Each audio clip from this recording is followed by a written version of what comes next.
আপনাদের সকলকে।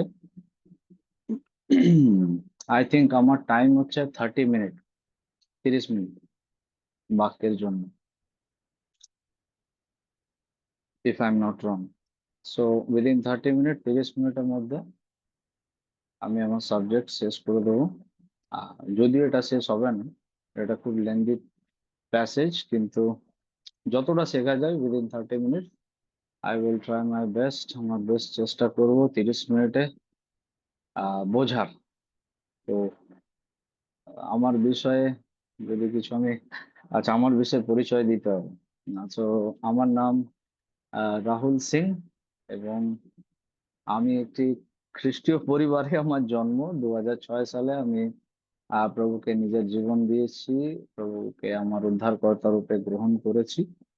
এবং তারপর 2016 সালে আমি ক্যালকাটা বাইবেল কলেজ জয়েন করি। সেখানে আমার bachelor of theology and after that master of theology. আমার ব্যাচেলর এবং মাস্টার্স আমি কমপ্লিট করি 2021-এ। ব্যাচেলর এবং মাস্টার্স কমপ্লিট হয়, এবং তারপরে আমি ফুললি চার্জ প্ল্যান্টিং মিনিস্ট্রি করছি। রিকনসিলেশন মিনিস্ট্রির ফাউন্ডার আমি। এবং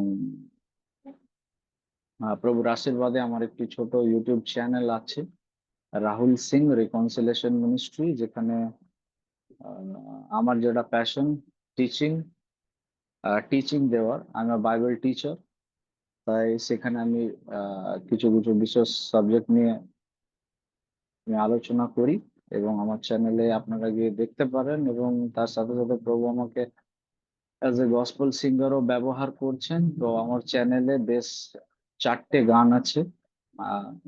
রিসেন্টলি 3 মাস হয়েছে একটা নতুন গান রিলিজ হয়েছে, মহান। আমি এনকারেজ করবো আপনাদেরকে, আপনারা দেখতে পারেন। মেসেজগুলোর মধ্যে দিয়ে অনেক কিছু শিখতে পাবেন, এবং বিশেষত বাঙালিদের জন্য, সেটা ভারতবর্ষের হোক এবং ভারতবর্ষের বাইরে হোক, তাদের জন্য প্রভু আমার হৃদয় বার্ডেন দিয়েছেন যেন আমি বাংলাতে গান তৈরি করি। তাই প্লিজ দেখুন, খুব ভালো লাগবে। অনেক পরিশ্রম করি, অনেক হার্ডওয়ার্ক করি, এবং spread with others, share with others, অন্যদের সঙ্গে শেয়ার করুন যেন তারাও আশীর্বাদ পেতে পারেন। আজকে যেটা আমার সাবজেক্ট, এরপর আমার 30 মিনিট স্টার্ট হচ্ছে, তো এক্স্যাক্টলি আমি 30 মিনিটেই স্টপ হয়ে যাব।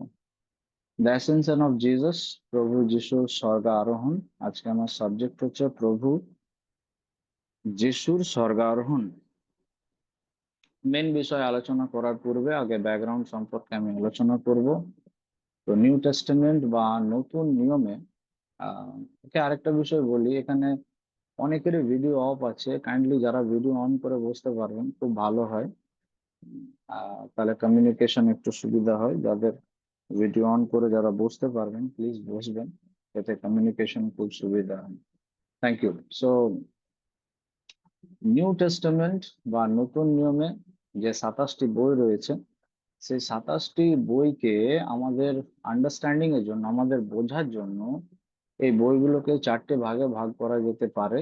সো ফার্স্ট 3 বুকস, প্রথমে যে 4টে বই রয়েছে, তো 4টের মধ্যে 3টেকে সিনপটিক গসপেল বলা হয়, এবং জনকে বা যোহনকে গসপেল বলা হয়, সুসমাচার বলা হয়। তো এই 4টি অ্যাকচুয়ালি সুসমাচার, কিন্তু 3টেকে স্পেসিফিক্যালি সিনপটিক গসপেল বলা হয় because of their same point of view. তাদের একই বা সমান আহ যেটা প্রভু যীশু খ্রিস্টের লাইফ, মিনিস্ট্রি, দুঃখ ভোগ এবং রেজারেকশনের উপরে যা তাদের যেটা পয়েন্ট অফ ভিউ, সেটা সেম, তাই তাদেরকে সিনপটিক গসপেল বলা হয় প্রথম 3টিকে, এবং যোহনকে গসপেল বলা হয়। তারপরে আমরা যে বইটিকে দেখছি সেটা হচ্ছে অ্যাক্টস বা প্রেরিতের কার্য বিবরণী, এবং এই বইটিকে আমরা বেসিক্যালি হিস্টোরিক্যাল বুক বা ঐতিহাসিক বই বলে থাকি।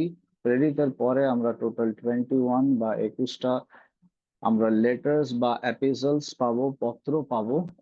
এবং এই যে পত্রগুলো রয়েছে, এর মধ্যে প্রায় 13 বা 13টা এপিস্টল বা লেটার বা পত্র বা চিঠি was written by সেন্ট পলের দ্বারা লেখা।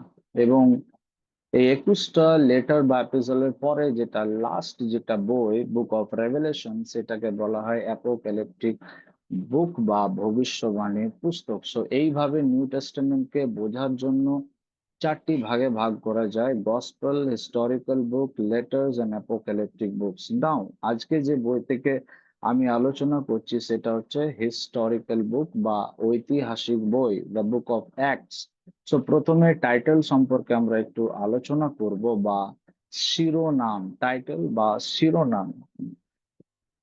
তো অ্যাক্টস বা আমরা প্রেরিতের কার্য বিবরণী যে বলছি, আপনাদের মধ্যে হয়তো কেউ কেউ জানেন এটা, যে পুরাতন নিয়ম, ওল্ড টেস্টামেন্ট, যেটা হিব্রু ভাষাতে এবং কিছু কিছু পোর্শন অ্যারামিক ভাষাতে লেখা হয়েছে, এবং নিউ টেস্টামেন্ট যেটা গ্রিক ভাষাতে লেখা হয়েছে। তো যখন আমরা অরিজিনাল গ্রিকে অ্যাক্টস বা প্রেরিতের টাইটেল আমরা দেখব, তখন সেখানে তার টাইটেল হচ্ছে প্রাক্সিস অ্যাপোস্টলন।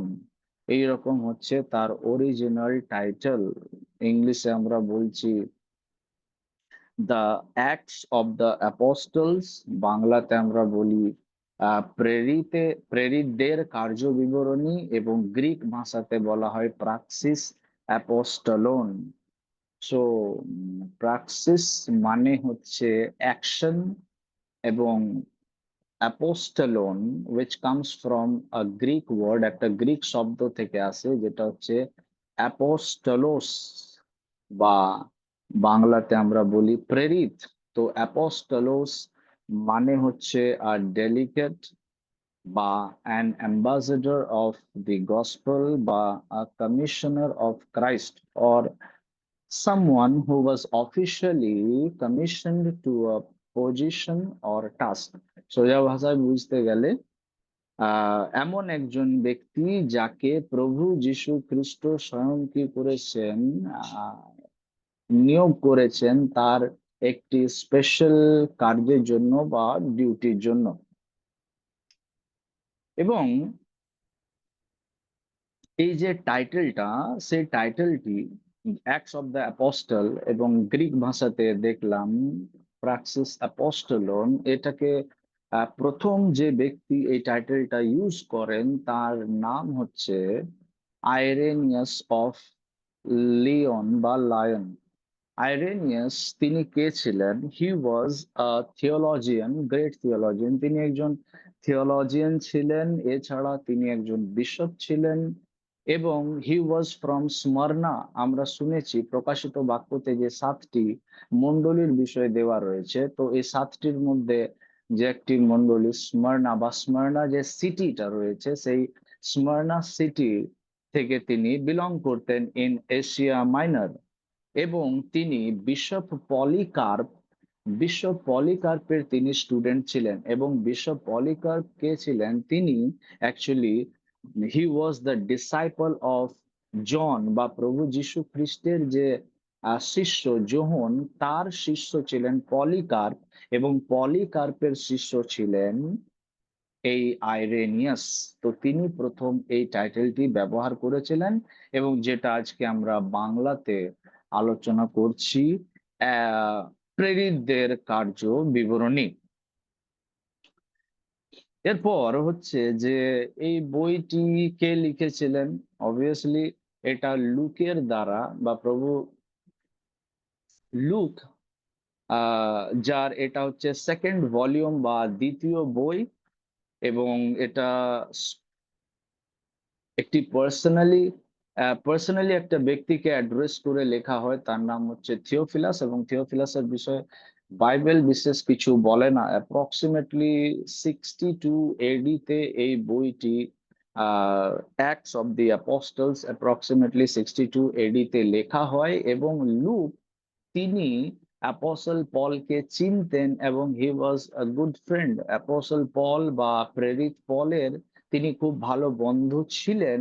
এবং প্রেরিত পলের টোটাল 3টে missionary journey, first, second and third missionary journey ছিল, যেটা বাইবেল রেকর্ড করে অ্যাক্টসে। তো লুক প্রেরিত পলের দ্বিতীয় এবং তৃতীয় মিশনারি জার্নিতে তার সঙ্গে ছিলেন। So they were very good friends, তারা খুব ভালো বন্ধু ছিলেন। নাও এই বইটির থিম মেন থিম কি এই বইটির, এই বইটা যদি আমরা এতটা আহ না পড়ে এই বইটাকে আমরা যদি খুব সিম্পলি বুঝতে পারি, এই বইয়ের মধ্যে অ্যাকচুয়ালি মেইনলি কি আছে। So what is the main theme of this book? প্রথমে হচ্ছে হোলি স্পিরিট, যে পবিত্র আত্মা এই বইয়ের সেন্ট্রাল ফিগার, একদম মেইন ক্যারেক্টার হচ্ছেন হোলি স্পিরিট। নাম্বার টু হচ্ছে চার্চ বা মন্ডলী, এবং নাম্বার থ্রি হচ্ছে ফুলফিলমেন্ট অফ গ্রেট কমিশন। তো এই তিনটে হচ্ছে এই বইয়ের মেন থিম। পারপাস, পারপাস এই বইটি লেখার উদ্দেশ্য কি? To document, number one purpose হচ্ছে to document the historical development of the early church, অর্থাৎ মন্ডলী কিভাবে এস্টাবলিশ হয়, কিভাবে গঠন হয়, সেটা আমাদের কাছে তুলে ধরার জন্য পবিত্র আত্মা লুককে ইন্সপায়ার করে to write this second volume, এই দ্বিতীয় বইটি লেখার জন্য ইন্সপায়ার করেন। নাম্বার টু পারপাস হচ্ছেন to demonstrate the power and the role of the Holy Spirit. দ্বিতীয় উদ্দেশ্য হচ্ছে বইটি লেখার আমাদেরকে, যারা পাঠক, যারা শ্রোতা, যারা অডিয়েন্স, তারা যেন এই বইটি পড়ে পবিত্র আত্মার ক্ষমতা ও শক্তিকে যেন জানতে পারে, যে শক্তিকে বলা হয় ডু নামিস। নাম্বার থ্রি হচ্ছে to encourage boldness and Perseverance, অর্থাৎ আমরা প্রেরিতে দেখতে পাচ্ছি যে এই সময় এখানে কিন্তু ভয়ানক ভাবে পারসিকিউশন স্টার্ট হয়ে যাচ্ছে। যেভাবে মিনিস্ট্রি যখন বা চার্চ যখন এক্সপ্যান্ড করছে, বৃদ্ধি পাচ্ছে, তো সেই সাথে পারসিকিউশনও স্টার্ট হয়ে যাচ্ছে। তো এই মুহূর্তে মানে এই পারসিকিউশনের সিচুয়েশনে তাদেরকে এনকারেজ করার জন্য, তাদেরকে উৎসাহ দেওয়ার জন্য, এবং আমাদেরকেও এনকারেজ করার জন্য পারসিকিউশনের মধ্যে, যেভাবে ফার্স্ট সেঞ্চুরিতে মন্ডলী কিভাবে ডিল করেছিল পারসিকিউশনের মধ্যে, পারসিকিউশনের তারা কিভাবে ডিল করেছিল, তো আজকের ডেটে আমরা কিভাবে লাস্ট সময়ে বা শেষ সময়ে, লাস্ট ডেজে আমরা কিভাবে পারসিকিউশনের সঙ্গে ডিল করব, সেটা আমাদেরকে বোঝানোর জন্য। এটা 3 নাম্বার কারণ। 4 নাম্বার পারপাস হচ্ছে to highlight the importance of evangelism, অর্থাৎ ইভাঞ্জেলিজম বা সুসমাচার প্রচারের কার্য কত ইম্পর্টেন্ট, সেটা আমাদেরকে বোঝানোর জন্য বা হাইলাইট করার জন্য। যে খ্রিস্টের নাম প্রচারিত হওয়াটা কতটা প্রয়োজন, সেটা আমাদেরকে বোঝানোর জন্য। সেটা 4 নাম্বার উদ্দেশ্য। এবং 5 নাম্বার হচ্ছে to provide a model for the church today, এবং আজকের দিনে যে মন্ডলী, সো কল্ড মন্ডলী, যারা নিজের মতো করে চলছে, নিজের মতো করে যাদের রুলস রেগুলেশন, নিজের মতো করে যারা সবকিছু নিজেদের এম্পায়ার বা কিংডম যারা বানিয়ে রেখেছে, সেটা যে কোনো মানে সেটা মেল লাইন চার্চ হোক বা সেটা এভাঞ্জেলিক্যাল চার্চ হোক, এবং সে যে চার্চেই হোক, যারা নিজেদের এম্পায়ার বানিয়ে রেখেছে, তো তাদের কাছে একটা মডেল রূপে প্রস্তুত করা হচ্ছে এই বইটিকে, যেন তারা অ্যাক্টসে কিভাবে মানে চার্চ অপারেট হচ্ছিল হোলি স্পিরিটের দ্বারা, অ্যাপোস্টলসদের দ্বারা, সেই সমস্ত মানে কি বলবো, সেগুলোকে যেন আমরা অ্যাডপ্ট করতে পারি। So this are the 5 purposes, এই 5টি হচ্ছে পারপাস। সো আমরা দেখলাম নতুন নিয়মের বিষয়ে, আমরা দেখলাম ডিভিশনস, এবং হিস্টোরিক্যাল বই থেকে আমরা আলোচনা করছি। আমি টাইটেলের বিষয়ে বললাম, অথরশিপ বললাম, ডেট বললাম, থিম বলেছি, পারপাস বলেছি। এরপরে আমি আমার প্যাসেজে ঢুকে যাচ্ছি, বিকজ ব্যাকগ্রাউন্ড আমি আলোচনা করেছি। সো নাও এখন আমার কাছে 20 মিনিট আছে, 20 মিনিট আছে, তারপর আমি স্টপ হয়ে যাব। তো 20 মিনিটে যতটুকু শেখা যায় আমরা শিখবো। সো আমি যে প্যাসেজটা থেকে আলোচনা করছি, যে বইটি থেকে, সেটা প্রেরিত, এবং আমি আলোচনা করব প্রেরিত তার 1 অধ্যায় 1 থেকে 11 পদ পর্যন্ত আমি আলোচনা করব। সো প্রথমে যেটা এখানে ধ্যান দেওয়ার যেটা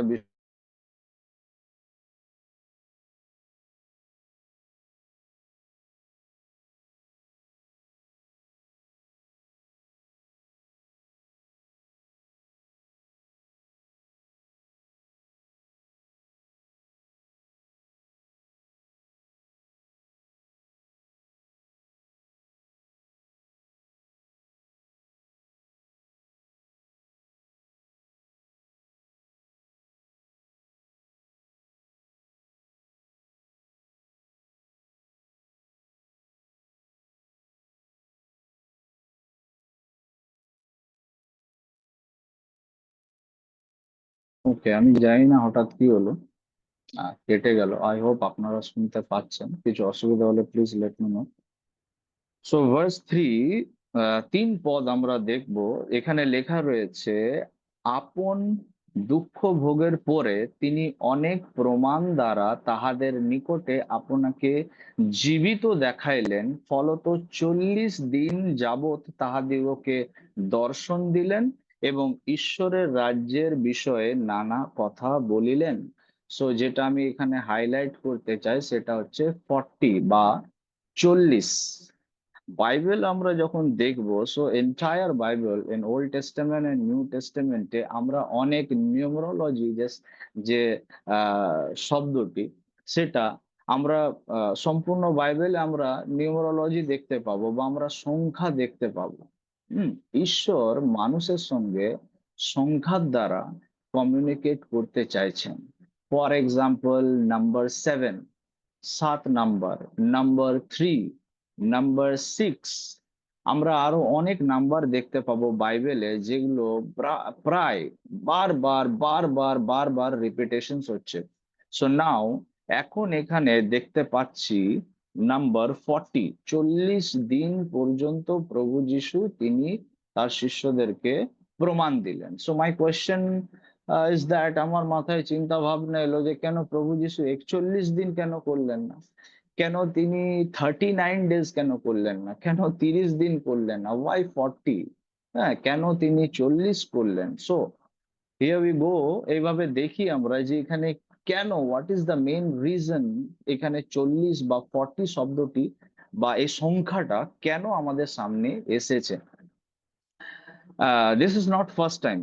যেমন ফর এক্সাম্পল আমরা দেখতে পাবো প্রথমেই নোয়াজ ফ্লাড, নোহর জলপ্লাবন, 40 দিন এবং 40 রাত। Genesis chapter 7 verse 4। এত ডিটেলে আলোচনা করা যাবে না, আই হ্যাভ 15 মিনিটস মোর। আর 15 মিনিট আছে, তাই আলোচনা ডিটেলে করা যাবে না, খুব তাড়াতাড়ি আমি দৌড়াবো। Israel ate manna and wander in the wilderness for 40 years. আমরা জানি ইসরায়েল জাতি 40 বছর ধরে তারা প্রান্তরের মধ্যে ঘোরাফেরা করছিলেন। আমরা দেখলাম, আমরা জানি যে মোজেস তিনি 40 দিন এবং রাত তিনি মাউন্ট হোরেবে ঈশ্বরের সঙ্গে ছিলেন। এলাইজা, প্রফেট এলাইজা, তিনি ঈশ্বরের সঙ্গে মাউন্ট হোরেবে 40 ডেজ তিনি ছিলেন। আমরা জানি যে সল, রাজা সল, তিনি 40 ইয়ার্স বা 40 বছর তিনি রাজত্ব করেছিলেন। তিনি, এবং এরপরেও আমরা জানি যে গড গেভ নিনাবে, যে নিনবী যে শহরটি রয়েছে, তাকে 40 দিন ঈশ্বর সময় দিয়েছিলেন।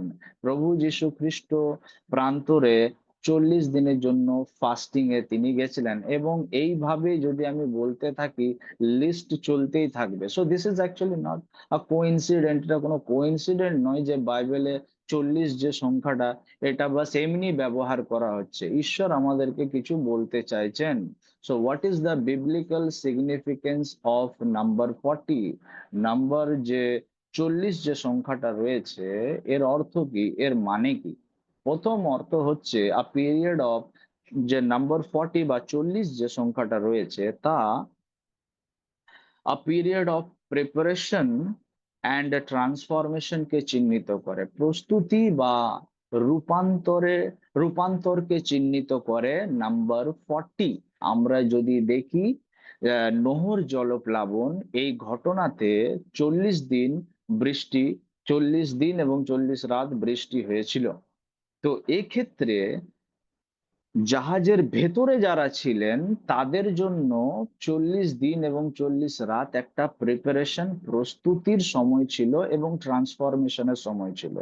জাহাজের বাইরে যারা ছিল তাদের জন্য 40 দিন এবং 40 রাত ডিভাইন জাজমেন্ট বা ঐশ্বরিক বিচারকে চিহ্নিত করে, যেটা আমার পরবর্তী পয়েন্ট। নাম্বার 2, আমরা দ্বিতীয় পয়েন্ট আমরা দেখতে পাবো যে ইসরায়েলীয়রা তারা কনান দেশে যাওয়ার পূর্বে 40 বছর they were wandering in the wilderness. তারা প্রান্তরে এখানে ওখানে তারা ঘুরে বেড়াচ্ছিল। তো ডাইরেক্টলি তারা কনান দেশে প্রবেশ করতে পারেনি, কেননা এটা তাদের প্রস্তুতির সময় ছিল, প্রিপারেশনের এবং ট্রান্সফরমেশনের সময় ছিল আহ কনান দেশে বা প্রমিস ল্যান্ডে প্রবেশ করার জন্য। যদি আমরা জোনার ঘটনা দেখি, তাহলে এখানেও আমরা দেখতে পাবো যে ঈশ্বর নিনভেকে রিপেন্ট করার জন্য, রিপেন্টেন্স বা অনুতাপ এবং অনুশোচনার মধ্যে দিয়ে তাদেরকে 40 দিন সুযোগ দিয়েছিলেন, যেন তারা নিজেদেরকে প্রিপেয়ার করতে পারে, ট্রান্সফরমেশনের মধ্যে দিয়ে যেন যেতে পারে। হম, যেন তারা ঈশ্বরের যেটা ডিভাইন জাজমেন্ট, সেটাকে যেন তাদের ফেস না করতে হয়। এরপরে নাম্বার 40, যা ট্রায়াল এবং টেস্টকে চিহ্নিত করে, পরীক্ষাকে চিহ্নিত করে। নাম্বার 40, ইসরায়েলীয়রা তারা প্রান্তরের মধ্যে 40 বছর বিভিন্ন রকম টেস্ট বা পরীক্ষার মধ্যে দিয়ে তারা গেছিলেন। বেশি টানা যাবে না, সময় কম। আমরা যদি নিউ টেস্টামেন্টে চলে আসি, তাহলে আমরা দেখব যে প্রভু যীশু খ্রিস্ট, বাইবেল পরিষ্কার বলছেন যে তিনি আত্মা দ্বারা পরিচালিত হয়ে প্রান্তরে তিনি চলে গেলেন দিয়াবলের দ্বারা পরীক্ষিত হওয়ার জন্য। বাংলাতে পরীক্ষিত লেখা রয়েছে, কিন্তু ইংলিশে লেখা আছে টেস্ট। সো নাম্বার 40, 40 টেস্ট এবং ট্রায়ালকে চিহ্নিত করে, পরীক্ষাকে চিহ্নিত করে। Number 3, number 40 is a symbol of divine judgement বা ঈশ্বরের বিচারকে চিহ্নিত করে। আমরা দেখেছি, আমি একটু আগেই বললাম যে নোহর জলপ্লাবনে জাহাজের বাইরে যারা ছিল, আর্কের বাইরে যারা ছিল, তাদের জন্য ভারী বিচার ঈশ্বরের নেমে এসেছিল। 40 দিন ঈশ্বর কি করেছিলেন? জাহাজের বাইরের লোকদেরকে বিচার করেছিলেন। নিনবের লোকরাও তাদের তাদের মধ্যে এবং ডিভাইন জাজমেন্টের মধ্যে দূরত্ব ছিল শুধু 40 দিন। হুম, এবং ইসরায়েলীয়রা যারা প্রান্তরে ছিলেন, তাদের ক্ষেত্রেও বলে দিই যে তারাও কিন্তু 40টা বছর ডিভাইন জাজমেন্ট বা ঈশ্বরের বিচারে তারা সম্মুখীন হয়েছিলেন। সেটা কিভাবে পসিবল? হ্যাঁ, কেননা মিশর দেশ থেকে যত পপুলেশন বেরিয়েছিল প্রমিস ল্যান্ডে যাওয়ার জন্য, তাদের মধ্যে কেউই except Moses, Joshua and Caleb, এদেরকে ছাড়া কেউ প্রমিস ল্যান্ডে প্রবেশ করতে পারেনি। 40 বছরে সবাই মারা যায়, এবং 40 বছর একটি নতুন জেনারেশন, সেই প্রান্তরের মধ্যে একটি নতুন জেনারেশন উঠেছিল, একটা ফ্রেশ, একটা নতুন জেনারেশন, তারা প্রমিস ল্যান্ডে প্রবেশ করে।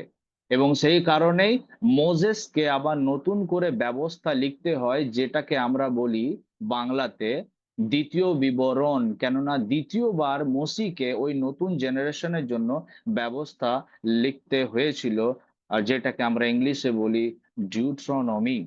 So this is the biblical significance of number 40। 40 নাম্বারের সিগনিফিকেন্স হচ্ছে এটা। এরপরে আমার কাছে আছে 10 মিনিট। তো 10 মিনিটে এবারে একটু সাবজেক্টে আরো ঢুকবো, যে প্রভু যিশু অ্যাসেনশন ডেতে বা তার স্বর্গারোহণের পূর্বে তিনি কিছু প্রমিস করেছিলেন। So 2 promises on the Ascension day. এবং সেই প্রমিস গুলো কি, সেই প্রতিজ্ঞাগুলো কি? 1 নম্বর প্রতিজ্ঞা, নাম্বার 1 হচ্ছে, যেটা অ্যাক্টস চ্যাপ্টার 1 ভার্স 8, প্রেরিত 1 অধ্যায় 8 পদে লেখা আছে, সেটা 1 নম্বর প্রতিজ্ঞা, যেটা ফুলফিল হয়ে গেছে অনেকের জীবনে, এবং আজকে 2025 সালেও অনেকের জীবনে এই প্রতিজ্ঞা এখনো পর্যন্ত ফুলফিল হয়নি। So it is a promise. 1 number যেটা লেখা রয়েছে, but you will receive power when the Holy Spirit has come upon you, and you shall be my witness both in Jerusalem and in all Judea and Samaria and as far as the remotest part of the earth। বাংলাতে বলি, বাংলাতে পড়ে শোনাই, কিন্তু পবিত্র আত্মা তোমাদের উপরে আসিলে তোমরা শক্তি প্রাপ্ত হইবে, আর তোমরা জেরুজালেমে, সমুদয় জিহুদিয়ায় ও সামারিয়া দেশে এবং পৃথিবীর প্রান্ত পর্যন্ত আমার সাক্ষী হইবে। So this is the first promise, এটা প্রথম প্রতিজ্ঞা প্রভু যীশু খ্রিস্টের স্বর্গারোহণের পূর্বে। এখানে অনেক মিস্ট্রি আছে, যেগুলো কিছু কিছু মিস্ট্রি এই পাঁচ 5-6 মিনিটে আলোচনা করব, তারপরে আমি শেষ করে দেবো। দ্বিতীয় যেটা পয়েন্ট হচ্ছে সেটা হচ্ছে অ্যাক্ট চ্যাপ্টার 1 ভার্স 11, যে প্রমিসটা প্রভু করেছেন। অ্যান্ড দে সেড, তিনি স্বর্গদূতদের দ্বারা যে প্রমিসটা, যে বার্তাটা শুধু গ্যালিলিয়ানসদেরকে বা গালিলি নিবাসীদেরকে দিলেন তা নয়, এই প্রমিসটা আমাদের জন্য। এবং লেখা রয়েছে, they said, man of Galilee, why do you standing looking into the sky? This Jesus who has been taken up from you into heaven will come in the same way as you have watched him go into haven.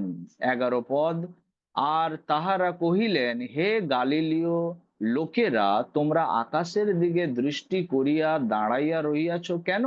এই যে যিশু তোমাদের নিকট হইতে স্বর্গে ঊর্ধ্বে নিত হইলেন, উহাকে যে রূপে স্বর্গে গমন করিতে দেখিলে, সেই রূপে উনি আগমন করিবেন। So this is the second promise স্বর্গারোহণের দিনে, that our Lord, our Yeshua, Jesus Christos, যিশু খ্রিস্ট, the Son of God, the Son of Man, he is coming soon.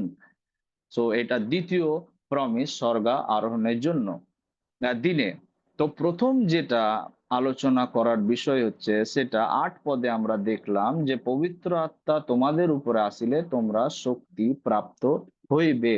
তো কি ধরনের শক্তি আমরা পাবো, তাই তো প্রথমে আমাদেরকে এটা জানতে হবে। সো আমার কাছে 6 মিনিট আছে, তো 6 মিনিটে কি ধরনের শক্তি একটু জানি, আর যতটুকু আলোচনা করা যাবে।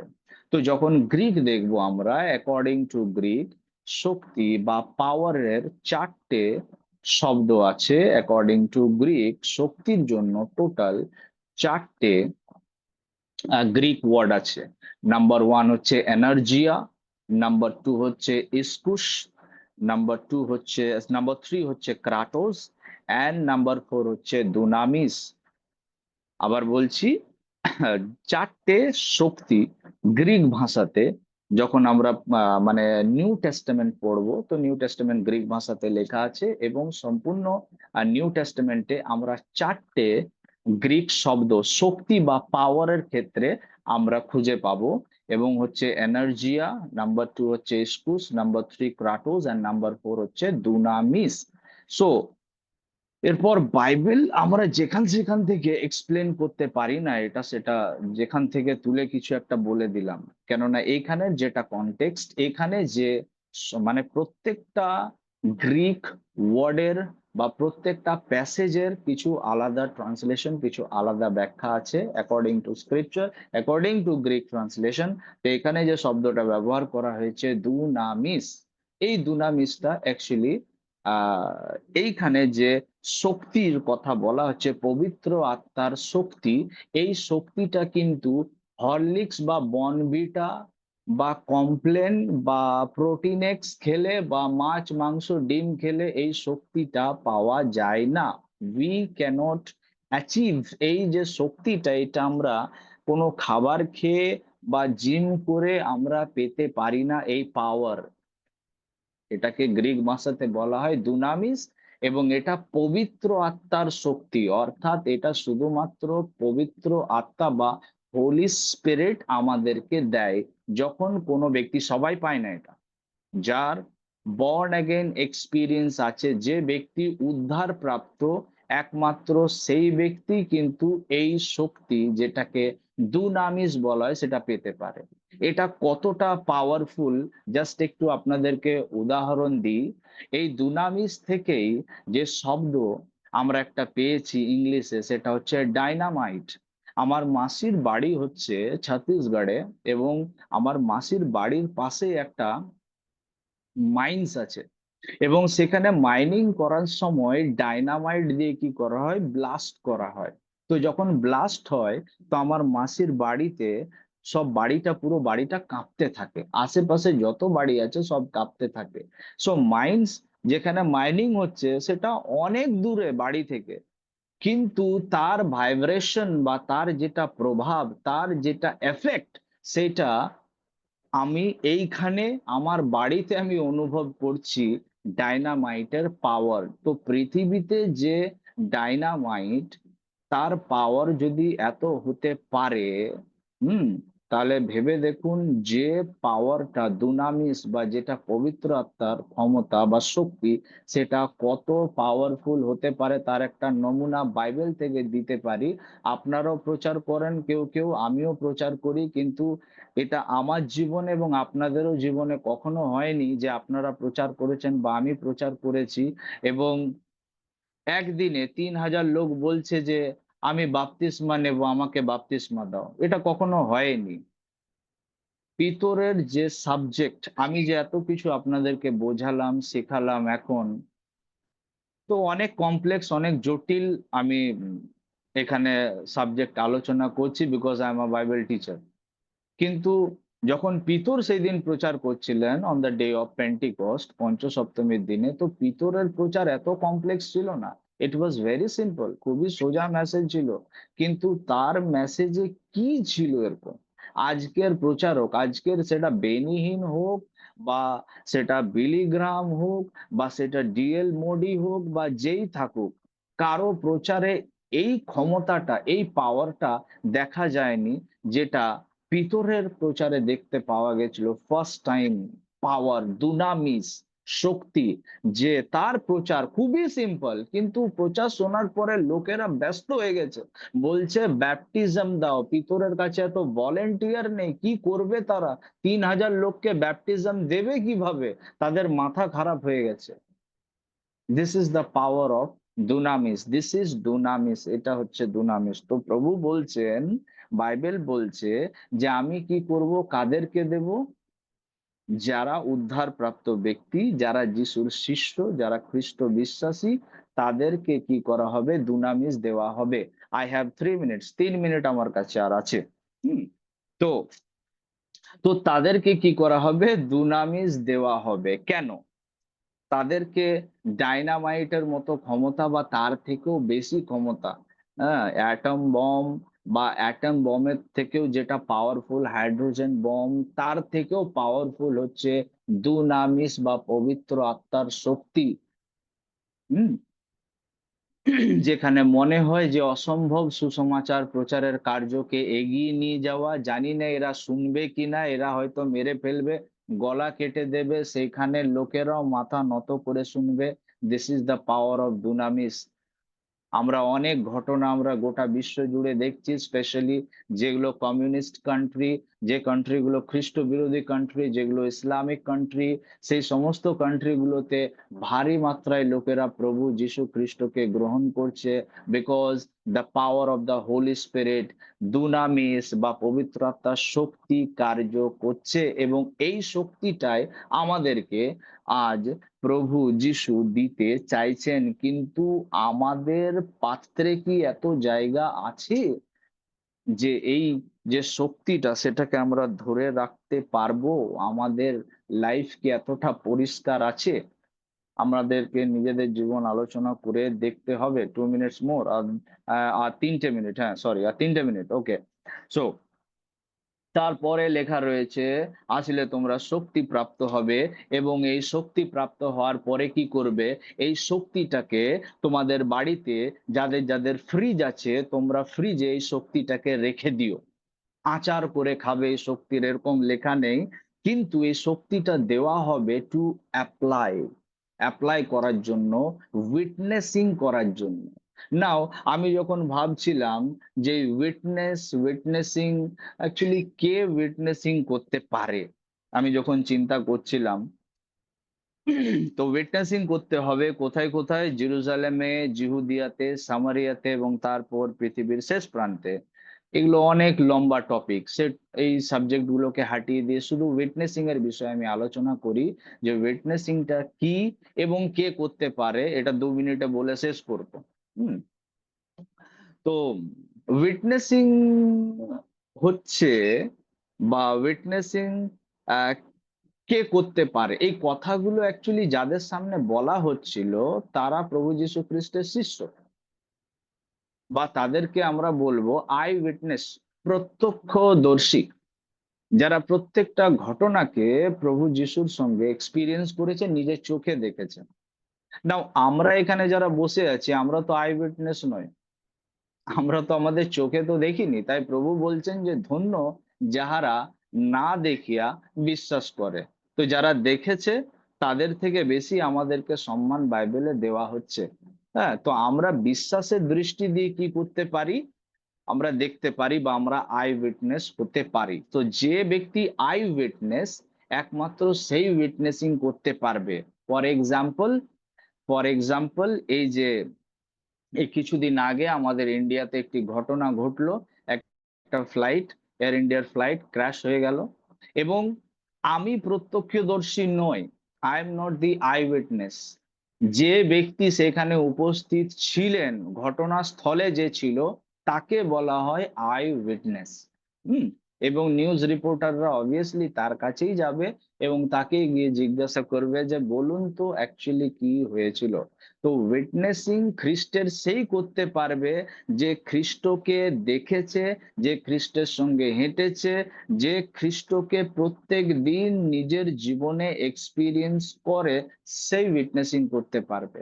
যার জীবনে খ্রিস্টের বাক্য নেই, যে খ্রিস্টের বাক্যে চলে না, যার লাইফে খ্রিস্টের সঙ্গে কোনো অভিজ্ঞতাই নেই, সে উইটনেসিং কখনোই করতে পারবে না। এবং আরো কিছু কোয়ালিফিকেশনস আছে, যেমন উইটনেসিং করার জন্য কিন্তু উদ্ধারপ্রাপ্ত ব্যক্তি হওয়াটা মাস্ট।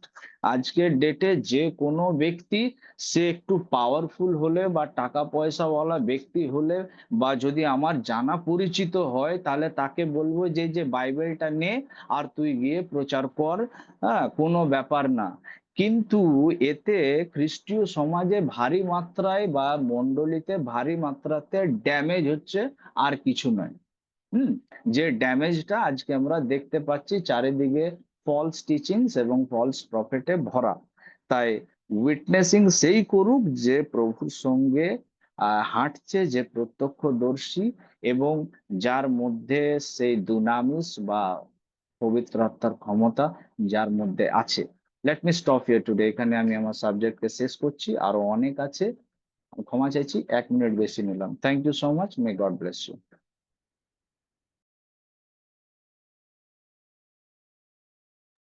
ধন্যবাদ জানাই শ্রদ্ধেয়